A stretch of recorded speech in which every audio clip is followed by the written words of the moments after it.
গোপাল, যাচ্ছে গোপাল, ভাবছে গোপাল, হাসছে গোপাল, আসছে গোপাল, যাচ্ছে গোপাল, ভাবছে গোপাল, হাসছে গোপাল। যুগের পরে যুগ কেটে যায়, মানুষ তাকে ভোলে না। যুগের পরে যুগ কেটে যায়, মানুষ তাকে ভোলে না। চলে না রে, চলে না রে, চলে না রে, চলে না, চলে না রে, চলে না রে, তাকে ছাড়া চলে না।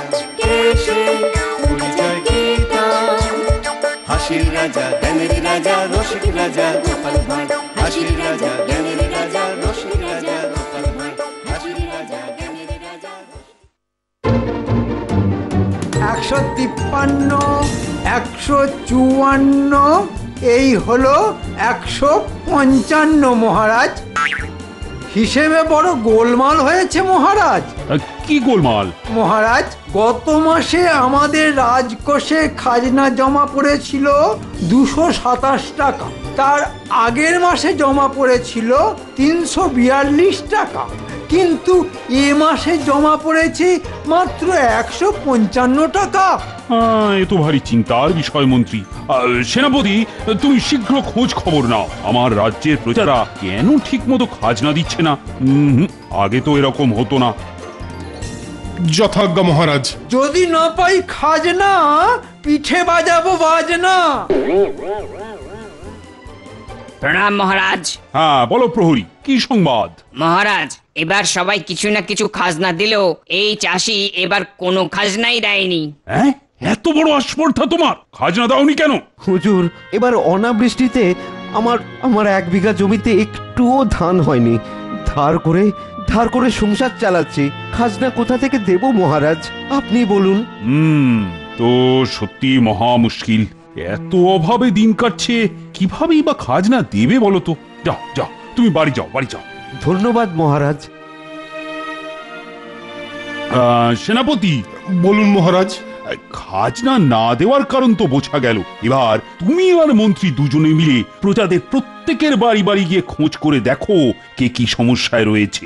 তারপর দেখি একটা কোনো উপায় তো বের করতেই হবে। নিশ্চয়ই মহারাজ। দেখো দেখো, মন্ত্রী সেনাপতি এদিকে আসছে মনে হচ্ছে। চলো চলো, ঘরে চলো। শোনো মহারাজ, তোমাদের খোঁজ খবর নিতে পাঠিয়েছেন। কি বলতে চান বলুন।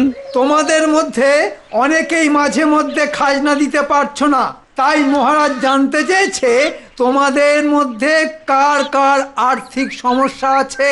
না মন্ত্রী মশাই, আমাদের কোনো দুঃখ নেই, কোনো কষ্ট নেই, আমরা সবাই খুব ভালো আছি। শুধুমাত্র অনেকের চাষবাস তেমন ভালো হয়নি তো, তাই খাজনা দিতে পারিনি। আচ্ছা, তার মানে তোমরা সবাই কুশল মঙ্গলেই আছো, এ কথা মহারাজকে বলবো, তাই তো? হ্যাঁ মন্ত্রী মশাই, আর মহারাজকে আমাদের তরফ থেকে প্রণাম জানাবেন। দেখেছো সেনাপতি, আমাদের রাজ্যে কারো কোনো অভাব নেই, অভিযোগ নেই। মহারাজ শুধু মধু আমাদেরকে খাটান। ঠিক বলেছেন মন্ত্রী মশাই, এরপর থেকে এত খাটাখাটনি অকারণে আর করব না। হ্যাঁ, ওই বৃথা সময় আর শক্তি ব্যয়। আচ্ছা গোপাল, মন্ত্রী যে জানালো আমাদের রাজ্যে কেউ দুঃখে কষ্টে নেই, এটা কি কখনো সম্ভব? না মহারাজ, এটা কখনোই সম্ভব নয়। সবাই একসাথে এত সুখী থাকতে পারে না। মহারাজ, আমাদের রাজ্যের সকল গরিব প্রজাদের আর্থিক সাহায্য করলে কেমন হয়?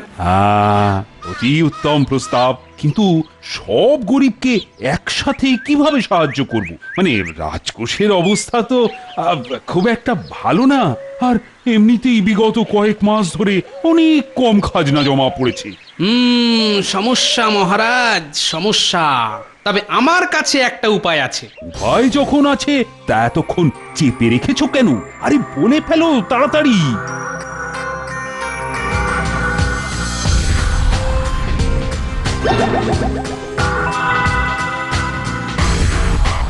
আচ্ছা, তাহলে আজ রাতে তুমি ওই গাছতলায় এসে দাঁড়িও, আমি ঠিক চলে আসবো।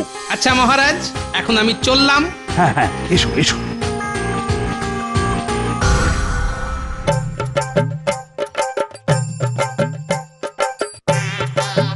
মহারাজ মনে হয় এতক্ষণে সবাই ঘুমিয়ে পড়েছে। চলুন এবার আমরা আমাদের কাজ শুরু করে দিই।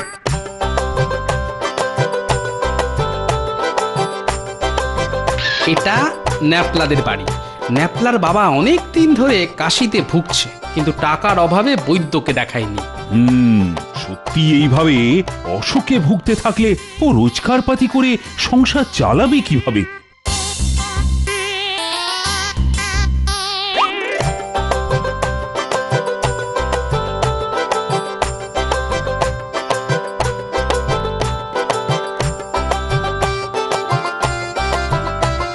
এটা মহারাজ ভোলা ময়রার বাড়ি। এমনিতে আগে ওর দোকানে ভালোই কেনা বেচা হতো, কিন্তু বিগত কয়েক মাস ধরে সেই রকম দুধের জোগান না হওয়ায় ওর আর্থিক সমস্যা থাকলেও থাকতে পারে।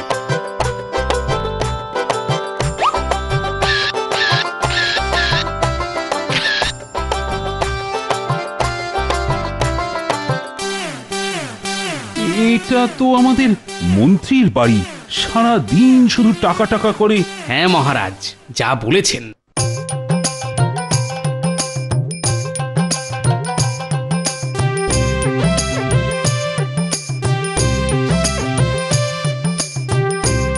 দেখি একটু পরীক্ষা করে এই 15 ভরি সোনার হারটা মন্ত্রীর বাড়িতে দিয়ে দিই।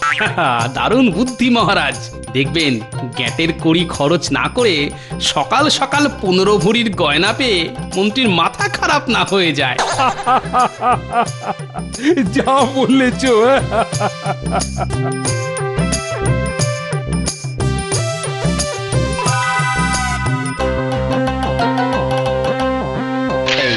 এইটা আমাদের রাজ্যের আরেক ধড়িবাজ ব্যক্তির বাড়ি, সেনাপতি। হ্যাঁ, এর বাড়িতে কাকন মুখ বালাটা ফেলে দিই।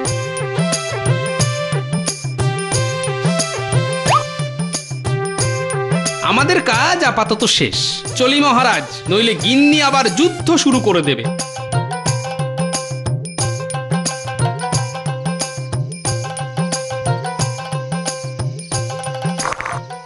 কে কে ওখানে? আরে আমি গো, আমি। ও তুমি? তা এত রাতে চোরের মতো চুপি চুপি ঘরে ঢুকছো কেন? এত রাতে বাইরে গেছিলে কি করতে? একটা জরুরি কাজ ছিল। কি এমন জরুরি কাজ? দিনের বেলায় করা যায় না? রাতের বেলা আমি ঘুমিয়ে পড়লেই বেরোতে হয়। শোনো, প্রথমত আমি তোমায় অত কৈফিয়ত দিতে পারবো না। দ্বিতীয়ত তোমায় বললেই সেটা তুমি পাঁচকান করবে, তাতে সমস্যা আরো বাড়বে, বই কমবে না। তৃতীয়ত আমার খুব ঘুম পাচ্ছে, শান্তিতে ঘুমোতে দাও। আমি তো অশান্তি করি এতক্ষণ ফুর্তি করে এসে ওই দেখো এখন পড়ে পড়ে ঘুমোনো হচ্ছে। এত রাতে চেঁচিও না তো, আশেপাশের লোকজন ভুল বুঝবে। ভুল বুঝুক, সবাই জানুক এই ছদ্মবেশী গোপালের ভেতরে আসলে কে লুকিয়ে আছে গো। ধুর, তোর নিকুচি করেছে সংসারের, একটু ঘুমোতেও দেয় না। এই আমি চললাম। ওমা, আমার কি সর্বনাশ হলো গো। আমি কালকেই বাপের বাড়ি চলে যাবো। হ্যাঁ মা গো।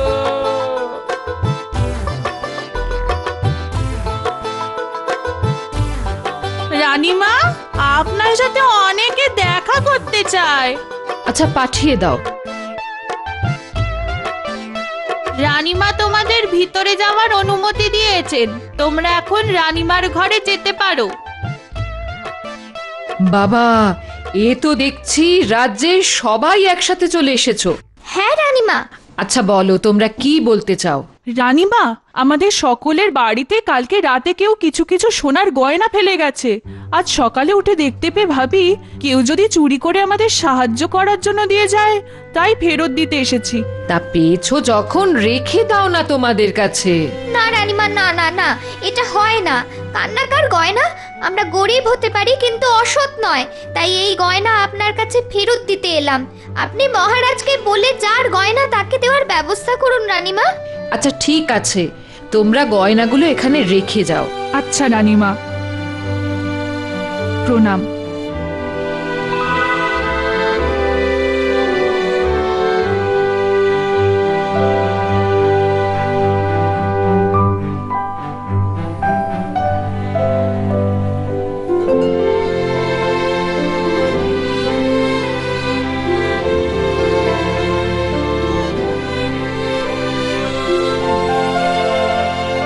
দেখেছো গোপাল, আমাদের রাজ্যের মহিলাদের সহবত জ্ঞানটা একবার দেখেছো?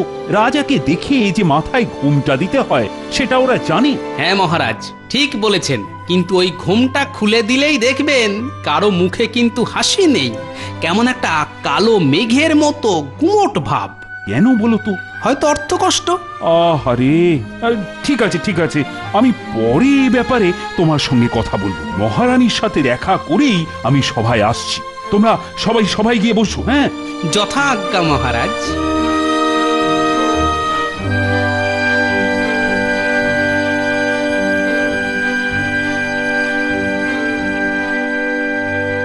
মহারাজ, একটা গোলমেলে ব্যাপার হয়েছে। ও, তা কি গোলমাল রানী? এই দেখো, একটু আগেই সবাই এসে তুমি যে কালকে রাতে গয়না রেখে এসেছিলে সেগুলো ফেরত দিয়ে গেছে। সে কি গো? হ্যাঁ গো, কিন্তু অদ্ভুত ব্যাপার হলো আমার 15 ভরি গলার হার আর ওই কাঁকন মুখ বালাটা কেউ দেয়নি। তার মানে কি যাদের কাছে এই গয়না দুটো আছে তারা সত্যিই গরিব? ও মা, তুমি অত হাসছো কেন? হাসবো না, আমি যা ভেবেছিলাম একেবারে ঠিক তাই। কেন, কি ভেবেছিলে গো? ওই 15 ভরি হার মন্ত্রীর বাড়ি আর তোমার কাকন মুখ বালা সেনাপতির বাড়িতে রেখে এসেছিলাম। জানি ওরা এত মাইনে পাওয়া সত্ত্বেও লোভ সংবরণ করতে পারবে না। ও, এ তো খুব স্বাভাবিক ব্যাপার। আজকে রাজসভা কেমন ফাঁকা ফাঁকা মনে হচ্ছে। হ্যাঁ মহারাজ, মন্ত্রী আর সেনাপতি এখনো অনুপস্থিত। ঠিক আছে, তাদের জন্য তাহলে কিছুক্ষণ অপেক্ষা করা যাক। বাবা, এতক্ষণে সময় হলো? মহারাজ আর বলবেন না, সকাল সকাল গিন্নির সাথে একজোট হতে হলো না। আচ্ছা, সে কথা বাদ দাও। আসল কথা হলো আমাদের রাজ্যের প্রজাদের আর্থিক কষ্ট কারো থাকুক বা না থাকুক, তাদের সংসারে কিন্তু কিছু না কিছু সমস্যা আছে। কি বলো গোপাল? হ্যাঁ মহারাজ, সমস্যাটা নারীর সংক্রান্ত। ওই শুরু হলো টেকর গুলতানি। এই তুমি চুপ করো তো মন্ত্রী, কোনো কাজে না। কেন মহারাজ, আমি আর সেনাপতি গিয়ে প্রত্যেক বাড়ি বাড়ি পুরো চষে ফেলেছি। ওদের দুঃখ কষ্ট জ্বালা যন্ত্রণা কিছুই নেই। অনেক চষেছ, এবার বসে পড়ো। সমস্যাটা খুবই স্বাভাবিক। আমাদের গ্রামে সাধারণ লোকেদের মধ্যে স্বামীরা যা অর্থ রোজগার করে সে টাকা সংসার চালাতেই খরচ হয়ে যায়। ফলে তাদের স্ত্রীরা কিছু সঞ্চয় বা সংসারের জন্য নিজেরা কিছু করতে পারে না, তাই তারা স্বাবলম্বী হতে চায়। তুমি ঠিকই বলেছ গোপাল, কিন্তু নারীদের স্বাবলম্বী যে করব তার জন্য তো একটা রাস্তা আছে। আরে তারা তো আর চাষাবাদ করতে যাবে না। উপায় একটা আছে, কিন্তু এই অত ভনিতা না করে বলে ফেলো তো। মহারাজ, আমাদের রাজ্যের নারীরা হাতের কাজ আর কুটির শিল্পে খুবই দক্ষ। তারা সংসারের কাজের পাশাপাশি নানান রকম হাতের কাজ করে থাকে। এই যেমন সেলাইয়ের কাজ, গাছের পাতা দিয়ে মাদুর, পাখা বানানো, মাটির পুতুল, অনেক কিছু। হ্যাঁ গোপাল, ঠিক বলেছ। আর আমাদের কৃষ্ণনগরের মাটির পুতুলের তো জগৎজোড়া নাম। হ্যাঁ মহারাজ, তাই ওদের কাজ যদি সবার সামনে মেলার মাধ্যমে তুলে ধরা যায় তাহলে অনেক উপকার হবে। আর আমাদের পুরুষতান্ত্রিক সমাজে নারী কল্যাণেরও এক নতুন যুগের সূচনা হবে। অসাধারণ চিন্তা ভাবনা গোপাল, সত্যি এ কথা আমার মাথাতেও আসেনি। কিন্তু মহারাজ, মেলাতে লোকজন আসবে তো? আসবে না মানে? নিশ্চয়ই আসবে। তুমি আর সেনাপতি, আশেপাশের সকল রাজ্যের রাজা, মুর্শিদাবাদের নবাব সবাইকে আমাদের রাজ্যের মেলায় আসার জন্য আমন্ত্রণ জানাবে। যথা আজ্ঞা মহারাজ। কিন্তু কোনো কিন্তু না। আর গোপাল, বলুন মহারাজ। তুমি গ্রামের সবাইকে জানিয়ে দাও এই মেলাতে তাদের নিজেদের ইচ্ছে মতো হাতের কাজ, হাতে তৈরি খাবার দাবার সব কিছু বিক্রি করতে পারবে। ঠিক আছে মহারাজ।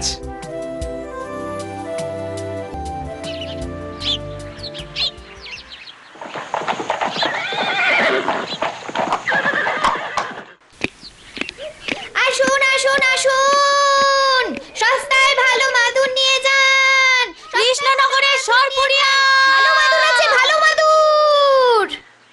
কি গো মেয়ে, মেলায় বিক্রি বাটি কেমন হচ্ছে? কি বলি বলুন মহারাজ, সেই কালকে থেকে বসেছি, কিন্তু এখন এখনো কোনো বেচা কেনা নেই মহারাজ। আহা, ধৈর্য ধরো, নিশ্চয়ই কেউ না কেউ আসবে। কি, তুমি তো বেশ রং বেরঙের অনেক পাখা বানিয়েছো দেখছি, তা তোমার বিক্রি কেমন? কি আর বলবো মহারাজ, একটা লোক এলেন, দাম জিজ্ঞাসা করলেন কিন্তু কিনলেন না। আমাদের কি হবে মহারাজ, এত কষ্ট করে জিনিসপত্র বানিয়েছি কিন্তু একটা পাকাও বিক্রি হলো না।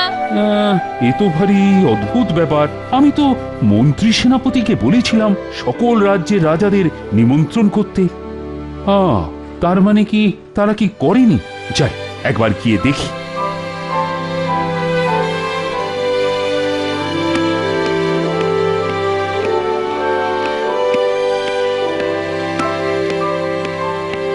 মহারাজ, আপনি আমাদেরকে দেখা করতে বলেছেন? তোমরা কোন রাজ্যের রাজাকে আমন্ত্রণ জানাওনি মেলাতে আসার জন্য? আজ্ঞে না মহারাজ। মানে আমার কথা এইভাবে খেলাপ করতে পারলে? বিশ্বাস করুন মহারাজ, ওই গত পরশু থেকে আমার পেটের গোলমাল শুরু হয়েছে। কি বলবো মহারাজ, প্রাতঃকর্মের কাজ এখন আমার দিবাকর্ম নিশিকর্ম সব হয়ে গেছে। কি পেটে ব্যথা মহারাজ, এক্ষুনি যেতে হবে। প্রচন্ড বেগ এসেছে মহারাজ, আমি যাই। আর মন্ত্রী, তোমার না যাওয়ার কি কারণ? আর বলবেন না মহারাজ, আমার সর্দি কাশিতে বুকটা ঝাঁঝরা হয়ে গেল। এক্ষুনি রাজবৈদ্যের কাছে যেতে হবে। একেবারে অসভ্য। যাই দেখি, এখন গোপালই ভরসা। গোপালকে গিয়ে বলি সব।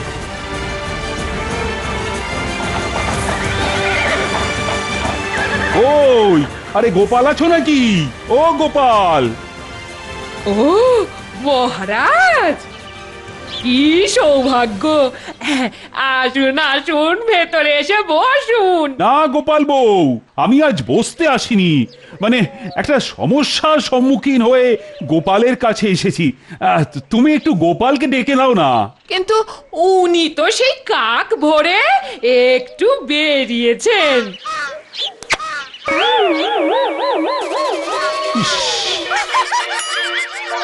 আজকে আমার দিনটাই খারাপ। আচ্ছা আসি গোপাল বউ।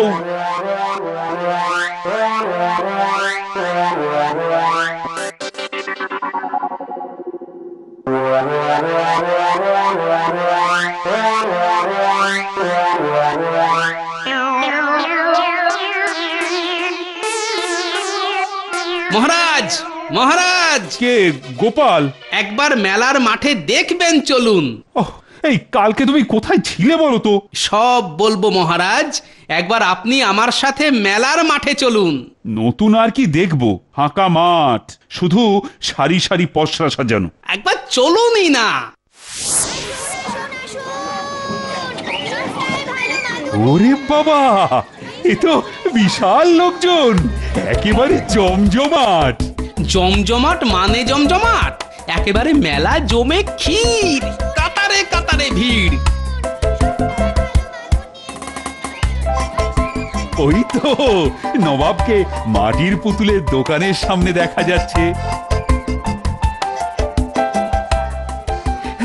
ওটা তো খামবাজের রাজা মনে হচ্ছে। তা সবাইকে কে আমন্ত্রণ করলো? এই অধম গোপাল মহারাজ। সাবাস গোপাল, সাবাস। অসাধারণ কৃষ্ণচন্দ্র, কি শিল্পের নমুনা! তোমার রাজ্যের নারীরা যে এত পারদর্শী তা তো জানতাম না। এই তো নিতান্তই সামান্য প্রয়াস। কৃষ্ণচন্দ্র, বলুন বলুন খাম্বাজ রাজ। আপনার রাজ্যের মাটির পুতুলের অনেক নাম শুনেছি, আজ সচক্ষে দেখলাম। এক কথায় কোনো তুলনাই হয় না, বুঝলেন? মেলার সব মাটির পুতুল আর সব নকশা করা হাত পাখা আমি কিনে নিয়েছি। আমাদের রাজ্যের মেলাতে আসার জন্য আপনাদের অশেষ ধন্যবাদ। ধন্যবাদ তো আপনারই প্রাপ্য। আর গোপাল, ওই তো আমাদের সকলকে আমন্ত্রণ জানিয়ে এসেছে, এর জন্যে ওকেও ধন্যবাদ। এখন তাহলে চলি, অনেকটা পথ যেতে হবে তো।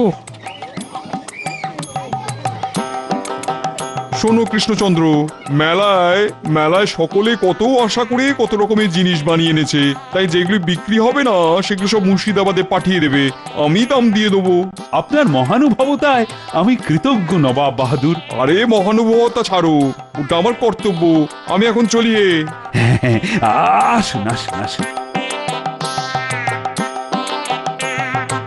গোপাল, তুমি আজ আমার মুখ রক্ষা করলে। সত্যি গোপাল, তোমার জবাব নেই। কিন্তু মহারাজ, আপনার মুখে চুনকালি দেওয়ার জন্য যারা সদা প্রস্তুত তাদেরকে দেখুন, ওই যে তেলে ভাজা কুলফি খাচ্ছে।